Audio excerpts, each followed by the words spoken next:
Hi everyone, it's Angel with Wandering with Angel again. So I just wanted to take a minute and chat with you guys about why I left corporate.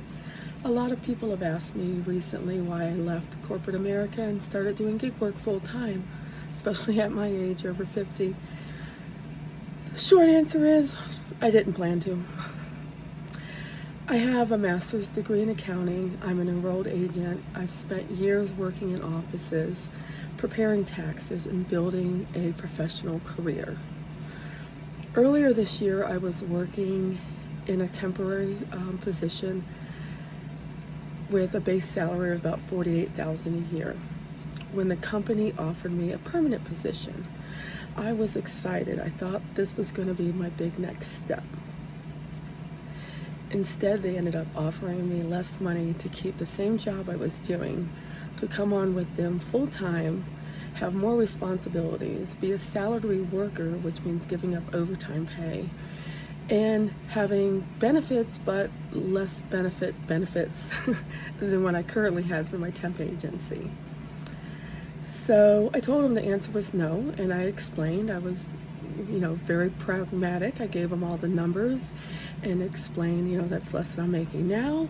And then they told me, well, you'll get paid vacation and PTO and sick time and holidays. And I'm like, well, even adding that in, that's still just slightly less than what I'm making now. And then I have to take on your health insurance, which is going to cost me about $5,000 out of pocket a year for my medical visits and prescriptions alone, even if I don't have any medical issues this year, just to stay healthy.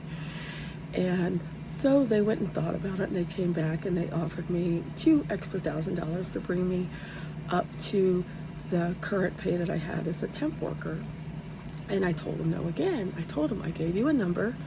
It was $55,000, and that's what I need, just because that'll have me break even. I'll be doing the same job. I'll have more responsibilities, more requirements, and less pay because I won't be making my overtime anymore like I was before. And they said, oh, they can't do that. It was capped at a certain rate. And I told them, no, it wasn't. And it was a video conference with the HR lady and I showed her on the screen the job posting that they posted on their website that was still currently out there on their website for this job I was interviewing for. And I was like, it says right here, up to a maximum of $64,500. I'm not asking for that. I am asking for just what I need to continue doing my job, feel valued, and break even at the end of the day, after I take into account no more overtime and the large out-of-pocket payments I'm going to have with my medical. And she was just fluttered. She was just like, she couldn't believe that I actually was counter-offering and saying no. And I told her, it sounds like I'm better off just staying as a temp position. So I told her, I was like, just take this as notice now. I'm going to stay as a temp employee. I'm just following my application. Go ahead and offer the job to someone else. And I'll stay and continue to work as a temp employee. I've been very happy there. And I'll start looking for something new. And if I find it before my job ends, I'll go through the appropriate channels with my temp agency at that time. And I did start looking. I didn't find anything else that I liked. So when the job was over, the job was over. And here I am as a gig worker. But I'm a lot happier now. I'm a lot less stressed.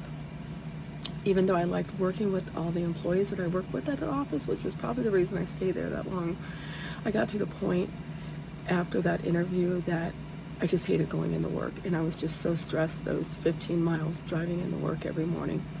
And I was so relieved at the end of the day. And so it was time to go. But that's when I realized corporate America just doesn't care about anybody. We're just a number to them. It doesn't matter how long you've been there, how you've proven yourself. I was there for a little over a year as a temp employee for them before they offered me this position to keep my job at a less pay. And I ended up staying through the end of my second year contract. But they obviously don't value people at their worth. And at 52, 53 at the time, it's a scary decision to make. Most people are looking forward to retirement, and I'm just starting over.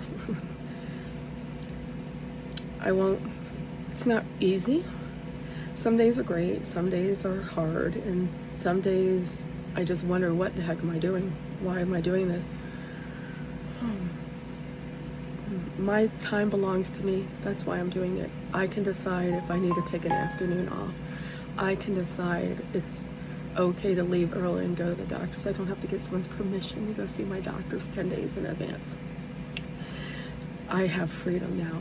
I realized I was stressing and killing myself and giving my all to this faceless corporation that could care less, and all I was doing is lining their pockets, making their pockets and wallets bigger, when mine was staying the same and getting reduced and reduced and reduced. So now I'm working for myself, and I'm stressing and I'm working hard and building something so I can put money in my pocket. You know, at some point I just realized I have to start driving down the road. I don't know where I'm going to go yet, but I got to start driving down the road because it's time to go. So if you've ever had to start over again, leave a career, or take a chance on yourself, let me know in the comments below, because I'd really love to hear your story. Also, let me know in the comments what you would have done in my position if you had that to make that choice as well. Thanks a lot, everybody. Again, thanks for supporting and sharing. I just got 100 subscribers today. I'm so amazed that there's 100 of you out there that actually care to watch. I am so greatly appreciative. Please keep it up. Please like and subscribe if you haven't already, and share this video out with someone that you think might need it. Have a great night.